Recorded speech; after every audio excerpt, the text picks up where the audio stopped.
What's going on, guys? Your boy Amazing. We're back with another video, and in today's video, guys, I wanted to discuss the possibility of demons getting holy relics and what they could kind of look like. So let's talk about it in this video. Alright guys, so as you guys can see, D3 was announced. So day 3, it's gonna say day 2 tomorrow, and then day 1 the day after, and then we'll have the live stream, right? So Derieri and Zeldris were the characters shown on this. So I wanted to kind of talk about the characters and see like what their kits kind of revolve around and what they could get for holy relics. Maybe that could be good for them, right? So let's talk about Zeldris and Red Derieri first. So Blue Zeldris and Red Derieri, those are the characters that they've shown. So let's kind of look at Zeldris' kit and kind of get an idea of like what they could possibly do for his kit specifically. I know Blue Zeldris was a DPS type character. He has Spike single target on his first card. His second card is Despair AoE. If he does crit, he heals. And then on his ultimate, he has Spike damage. So he was basically like, if you ran Zeldris, you were trying to crit as much as possible. So this guy definitely revolves around crit. And then increases the hero's crit damage by 30% for each orb removed from the hero's ultimate move gauge. So yeah, I don't know, in terms of holy relic for Zeldris, they could really give him like a lot. Again, they have to take into account, guys, that Red Zeldris also exists as well. And then also when we talk about the Derieris, there's 3 Derieris as well. But if they were to do like a blue Zeldris relic and they want to focus it around him, they could definitely do something like Levi's passive, where Zeldris is guaranteed to crit, you know, a character that has the lowest HP ratio. So if we go to like if I go to, let me see if I can get collab here. They have it, yeah. If you look to like Levi and you look at his passive, if they give him this, attacking the enemy with the lowest percentage of HP results in a critical strike, like guaranteed crit, that could be really good. Guaranteed crit for Blue Zeldris would make him hit super hard, but they would have to add something else to kind of make him relevant for nowadays standards too. I don't think it would just be that, and also that wouldn't really benefit the Red Zeldris as much. That's the thing. Like, you gotta, when we think about it, we gotta kind of think about how they can benefit both the characters. For Red Zeldris, he's mainly just a supportive type Zeldris. He's not really a DPS. He has gauge reduction, and then he has the recovery seal with Spike ultimate and backline support for commandments. So the difference is with this Zeldris is like, he's not really a DPS. He's mainly like a backline support or like a on-field support, right? Where this Zeldris is a DPS. So it honestly comes down to, do they want to focus on Blue Zeldris or do they want to focus on Red Zeldris in terms of a buff? They definitely could do for this Zeldris, if they want to make him relevant, they could do like Demon Allies basic stats increased by like 15%. Like, that could be really good if they want to do that, because that would also make Blue Zeldris like hit harder, and it would also act as a, you know, kind of like a support type passive for the whole team, which I think could be really good. So yeah, Zeldris, I think Zeldris Holy Relic is something, could either be along the lines of like a Levi type passive where he guaranteed crits, or they could give him something like, you know, Demon Allies basic stats increase, so they could give like a demon increase, because, you know, it would definitely benefit both Red and Blue Zeldris, and mainly the Red one, but I definitely think it could help. So now let's talk about Derieri. So Derieri, her whole like stick is that she, you know, basically just spams buffs. Like this Derieri specifically increases attack by 10% each time the hero uses a skill. The effect is removed when the skill is not used. You know, she has a single target 600%, and then she has the evade buff. You know, it's really strong. This one's really good because it gives you basic stats and then evasion. So like for this Derieri, they could do something along the lines of, the more buffs you have on the character, either the more damage you deal, because I think Droll's Holy Relic already is the more buffs on him. Let me just see. I'm not gonna craft it. I just want to see like the details. If I click craft, does it do it? I don't think it does. Okay, good. I had to just make sure there. Decreases allies damage taken by 5% for each buff on the hero. So yeah, but he's basically like decreasing allies damage taken.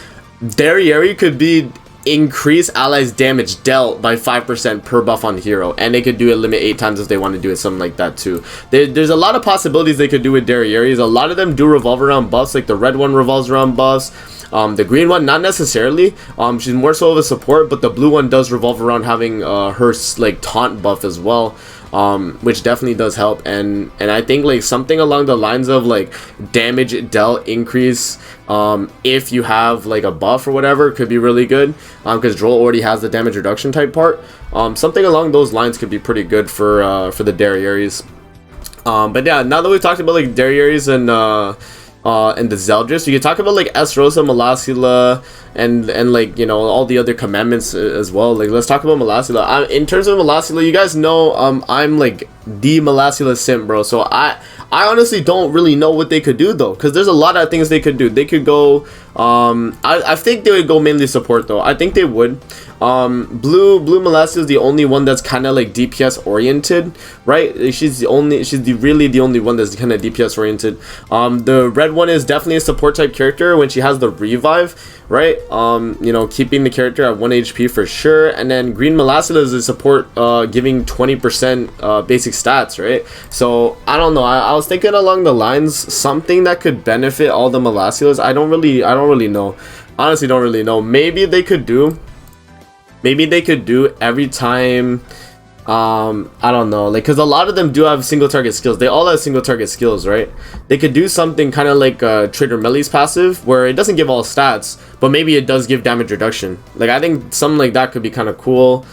Every time you use a single target skill, you gain, like, your team gains like damage reduction or something, because I feel like Melascula is mainly a support type character, man, right? I don't think she's meant to do like damage or anything like that. Something like that. Maybe they could do something based on her lifesteal, just like her passive for the green one. They could do, you know, there's tons of possibilities for Melascula. I really don't know. You guys let me know your ideas, but I think they could do a lot with her. And I'm very curious to see what they would kind of go for, because the main thing that I saw with the Melasculas having problems was the red one didn't have any utility other than her passive, right? She had the inhale, which is good for the heal, but this card was a dead card. If this was like gauge reduction, this should be really good. This one had a regular shield based on attack and then gauge reduction, which is good, but she doesn't have the revive. She has the basic stats increase, but this is a really good passive regardless. I think the green one is the best Melascula. The blue one is kind of DPS built. She has like detonate and stuff, and her passive increases her basic stats for every orb on the ultimate move on the field. So she actually does do a lot of damage when built up. So, you know, there's that, but I don't really think, I don't know. It definitely will be a supportive type passive in my opinion, or a holy relic, because there's two of them that already are built support wise, kind of like the Derieris, where the blue one and the red one are built around buffs, not the green one.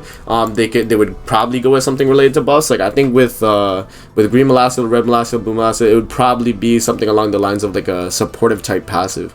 So yeah, something like that. Estarossa is the next character we gotta talk about. So Assault Mode Estarossa is gonna be coming out, right? So he's gonna be getting a brand new character. If they want to make the old Estarossa relevant, I think they could make him relevant in PvE content. Estarossa already was a really strong PvE character because of the fact that he could gain debuff immunity when using stance skills, cleanse debuffs, and also he had the very powerful taunt skill. When at rank 3, he taunts for 2 turns and does 600% of attack every time he hits, which is really good. I don't really know what they could do in terms of his holy relic. You know, maybe they could do something along the lines of every time you use a stance, I don't even know, man, like it increases the damage or something. I don't know. Maybe they could give you what they could do actually, kind of like Green Sariel's card. Let me see if I can find it. Green Sariel's card on a rank 3 gives you damage dealt, right? Damage dealt, damage reduction, if I'm not mistaken. Increases damage dealt by 60% in as soon as a stand. Yeah, so they could do like they could give Estarossa every time you use a stance skill you get 60% damage dealt or some bullshit. Like, I don't know, man. They could go crazy. I'm trying to think of like things outside of the box, guys. Like, I'm trying to help these demon characters, man. They need the buff. You know, the only thing is though, if they did do that for Estarossa, it wouldn't affect this one. So maybe they would go with something different. Actually, now I'm thinking about it, maybe it would be something along the lines of I don't even know. For Estarossa, it'd have to be like a supportive type passive, because if the only way to benefit both of them, right? Or maybe it would have to do something with their ultimates. I mean, no, actually no, it would work, because every time you use a stance skill, the ultimate counts, right? The ultimate counts as preemptive stance. So maybe every time you use a stance skill, you get damage dealt, increased damage reduction for your team. That could be cool. Something like that, man. I don't know. I'm kind of just rambling on, but you guys let me know in the comment section below, man. That's kind of my thoughts you know, in terms of like some of the demon character relics that we could possibly be getting. And you guys let me know like your ideas for demon holy relics. I think this is like a really good topic as well, because we already kind of got you know, a little glimpse into what it's possible with Droll. I know Droll's not a demon, but he has a commandment. And then we also did get Scotty, which is another giant. But Droll's holy relic kind of give me an idea like, oh, you know, if they're going to be getting damage reduction, then, you know, Derieri could be the one that gives damage dealt type of thing, you know what I mean? So I don't know, I was just kind of, you know, thinking. And yeah, man, that's basically it for the video. You guys let me know your thoughts in the comment section below. That's going to be it for the video. I hope you guys enjoyed. Don't forget to like, comment, subscribe as always. And if you guys want to see more videos like this, definitely let me know in the comment section below. And I'm going to see you guys in the next video. Peace out and have a great rest of your day.